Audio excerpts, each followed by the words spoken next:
friends, welcome. My name is Cristina, and in today's video I will go over some new products that I've been using, and I'll do a quick little mini review on each one, talk about if I like it, if I didn't like it, and if I would repurchase it again. So let's get into it. Most of the products I'm going to talk to you guys about today are skincare products, but I do have one makeup product, so I'll leave that one for the end and we'll start with skincare. So the first skincare product is by The Ordinary, and it is the Glucoside Foaming Cleanser. And this one retails for $14.80 Canadian at Sephora, and I'll put the conversions on the screen for US and euros. It comes with 150 milliliters of product, and what it is, it's a gentle foaming cleanser that cleans the skin while helping maintain the skin's moisture barrier. This also won the Allure Best in Beauty Award, so I was very pumped to try this. The cost was good, and it had some pretty good reviews, so I was pumped. So the way I like to try a cleanser when I first get it is two ways. One, on its own, just the cleanser itself to see how it removes my makeup and the buildup and the dirt and oil from the day. The second way I like to try it is as part of my regular routine, which is a double cleansing routine. So when I tried it on its own, it did leave a lot of makeup behind. I was really disappointed. It left quite a bit of makeup. So I had to go in with my micellar water and like clean the mascara on my eyes a little bit and wherever there was like some makeup left behind. And that's not to say that I didn't try working this in. I usually work in a cleanser into my skin for at least 30 seconds to make sure like I'm breaking everything down and cleaning my skin properly. But big disappointment on its own. Definitely did not love it. Second way I used it was as part of the double cleansing routine, and there it performed a little better because it got the help of the balm first, where I used the balm to break down my makeup as a first step and then went in with this one as a second step to really remove whatever's left behind, and it did pretty well. It didn't do great as well as like my CeraVe cleanser that I use, but it did well enough. I did have to go in and just clean up some tiny bit of makeup that was left behind, but it didn't do too bad. The thing that I really dislike about this product is the smell. It has like this old school detergent smell, and I just really can't stand it. Like, it reminds me of like this old school detergent that my grandma used to use to do our laundry when I was a kid. And the smell is just not it for me. I did not love it. But overall, I did like how when I used it on my face, it didn't strip my skin. It did leave my skin feeling nice. It didn't leave it feeling tight or dry, so that is definitely a plus. But as a cleanser, I don't think it performed as well as it should have, so this is a no for me. I definitely won't repurchase this again, so I will pass. Next skincare product is also by The Ordinary, and it's their 7% glycolic acid. And glycolic acid is an alpha hydroxy acid, or AHA, and it has the smallest size molecules of all the AHAs, which means it can penetrate the skin better and exfoliate more effectively than other AHAs like lactic acid, for example. This specific one is a 7% glycolic acid, so it means a bit milder. So if you have sensitive skin, this might be a good option for you. I would recommend doing a patch test first, even if you don't have sensitive skin. Whenever you try a new product, just do a little patch test on your face to make sure that there's no reaction, no irritation. I love when I usually like put some in my hand and then I'll go and apply it, press it into my skin, and then I'll go in with my moisturizer as part of my nighttime skincare routine, and that's it. I love when I wake up in the morning after using this, my skin feels so smooth, just the texture of it feels lovely, and my makeup goes on really, really nicely. So I definitely have seen great results from this. I did see that people are using it also on their scalp. I have not done that, but stay tuned if I do, because I do tend to get some dryness on my scalp. If I do use it on my scalp, I will definitely let you know how that worked. This one retails for, this is the 100 milliliter one, so it's considered the mini, and it retails for $10.19 Canadian at Sephora, and they do have a larger size, which is 240 milliliters, and I think that one retails for like $15 or around $15. I'll put all that info on the screen for you guys, but this is an absolute yes for me. I have been loving this since I started using it. I use it twice a week as part of my nighttime skincare routine, and I do not mix it with my retinol, so I just use it on its own and a moisturizer, and that is it, and I love the results, so I will definitely repurchase this again. The next skincare product is by The Ordinary again, and I did not realize I had this many Ordinary products to talk to you guys about today, but here we are. But this is the last one, I promise. So this one is The Ordinary 1% Retinol and Squalane. And I have to say, I love squalene. Anytime a product has squalene in it, I'm pretty excited to try it because I know I'll get a nice level of moisture added to my skin and some plumpness.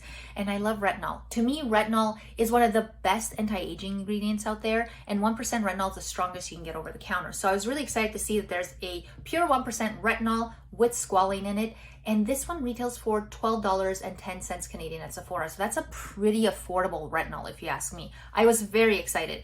So I use this as part of my nighttime skincare routine, and I'll put about 4 to 5 drops because it comes with a dropper. So I'll put about 4 to 5 drops in the palm of my hand, and I'll press it into my skin and my neck. But then I also like to take the retinol and put some on the back of my hands because I'm noticing as I'm getting older, my hands are also starting to show my age. So I have been putting retinol on the back of these hands, trying to give them a little help. So, little tip, use the retinol also on the back of your hand. And because this one's so affordable, I don't mind putting some on the back of my hands. And it also adds a nice level of moisture.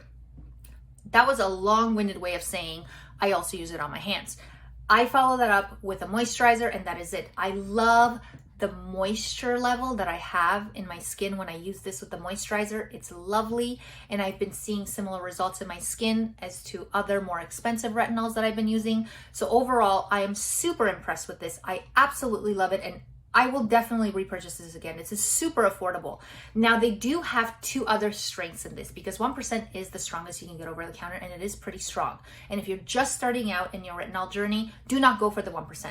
They also have a 0.5%, which is like medium strength, and they also have a 0.2%, which is a mild one. So I would say if you're starting out, maybe start out with the 0.2% because with retinol, you want to build your tolerance to it. You don't want to start with the strongest and burn your face off. The next skincare product is by First Aid Beauty. And this one is the Ultra Repair Cream Intense Hydration for Dry, Parched Skin. This one is the 60 ml, it comes with about 60 milliliters, it's the tube. And this one retails for $24.50 Canadian at Sephora. They also have a giant tub of this, which is 237 milliliters of product, which is a lot. And that one retails for 65 Canadian. So for a high-end moisturizer, the amount of product you get for the $65, I think that's a really good price. Now, when it comes to how well this performed, I absolutely loved it. I think it did such a good job. It blends really nicely into the skin and absorbs beautifully into the skin. And it helped my skin hold on to that moisture. It leaves a nice dewy look, but not greasy. And in the morning when I would wake up, even in the winter, when I would wake up, my skin still felt moisturized and hydrated. And lastly, it really set my skin up nicely for makeup application. So I would put this on, wait about 5 minutes or so, and then put on my makeup, and my makeup went on really nicely. And it even helped with the longevity of the makeup. The makeup lasted really nicely throughout the day, and my skin didn't get super greasy or oily later on. It just went on beautifully. So if you have really dry skin, I would highly recommend giving this a try. And even if you have sensitive skin, this might be a good option. I wouldn't recommend it if you're oily. If you have oily skin or combination skin, this might be a bit too much. I'll even show you on the back of my hand here. It's a bit thick at first when it goes on, just a tiny bit, like it's a little bit thick. But once you start blending it out, it feels super lightweight. It almost feels a bit gel-like once you start blending it in.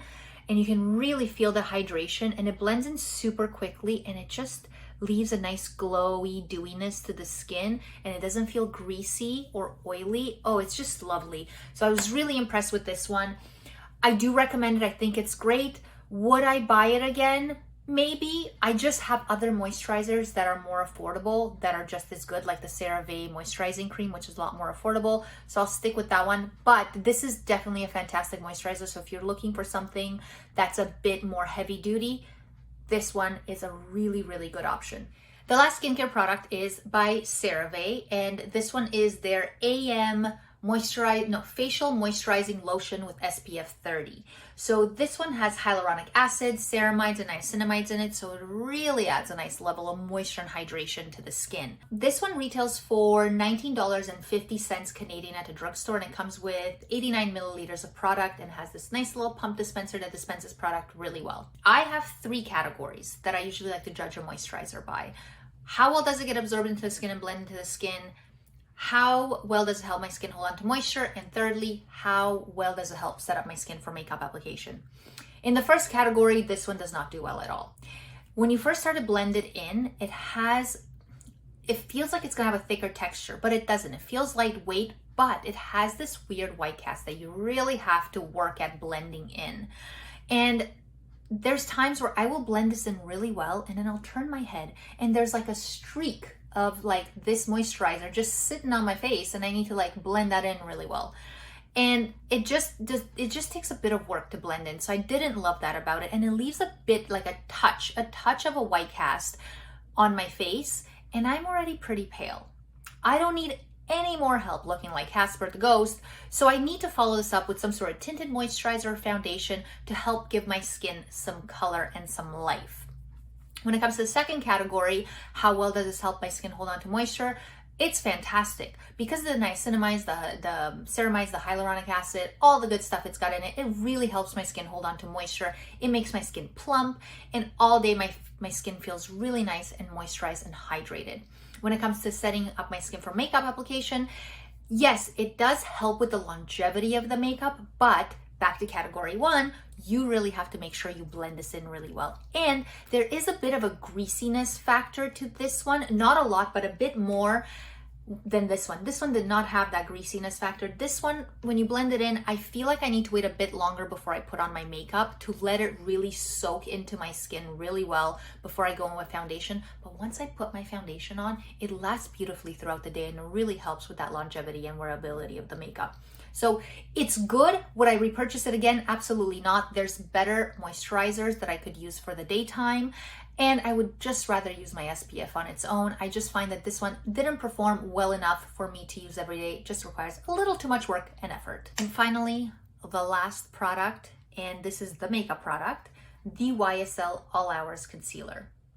This is a full coverage soft matte finish concealer that is supposed to be long wearing with up to 24 hours of wear and provide the skin with hydration.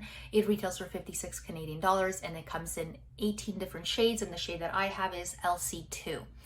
Now, my experience with this concealer was good, not great. I wouldn't repurchase it again. I thought it creased a lot, and I understand that makeup creases. I know there's no such thing as creaseless makeup, no matter how hard some makeup companies try to brand their products as creaseless. Not true. If you have fine lines like I do, see under here, or anywhere on your face, makeup will crease there because it will just make its way in there and settle in for the winter. So for me, I find that I do get creasing under my eyes. Now with other concealers like the NARS Creamy Concealer, it will crease once throughout the day. I will boop, boop, boop, boop, pat it out from under my eyes, make sure I get all that creasing and like blend it out, and it won't crease again. With this puppy, creasing was its job. It felt like it was its sole purpose. It kept creasing and creasing and creasing. It creased about 4 times throughout the day. It was kind of ridiculous. And I found that it just didn't wear as nicely by the end of the day. It kind of wore off in certain spots. It did not dry out my skin though, which is nice, and it has a soft matte finish, so I thought, ooh, this might dry out my skin a little bit, but it didn't. It actually did provide my skin with a nice level of hydration and didn't dry it out. So I really appreciated that. The applicator was really nice. The other thing is, I don't think this is a true full coverage concealer, and I'm not a full coverage lover. I don't really love something that's super full coverage, but I think this is more of a medium to full coverage concealer. It's not a true full coverage, but I just think overall it's not worth it. There's better concealers out there. There's even more affordable concealers out there than this one. This one just was not for me. I did love the applicator, however. It has a sponge tip applicator that's in the shape of a diamond, kind of. And I really liked it because it felt really nice on the skin and gentle, and it applied the concealer pretty well. So loved all that about it. Just good but not great, would not buy again. Thank you guys so much for watching. I hope you enjoyed my video. Let me know down in the comments if you have tried any of these products, what your thoughts were, what your experience was with them, and let me know if there's any other videos you'd like me to make or products you'd like me to review. Thank you again so much for watching my videos, and I will see you next time.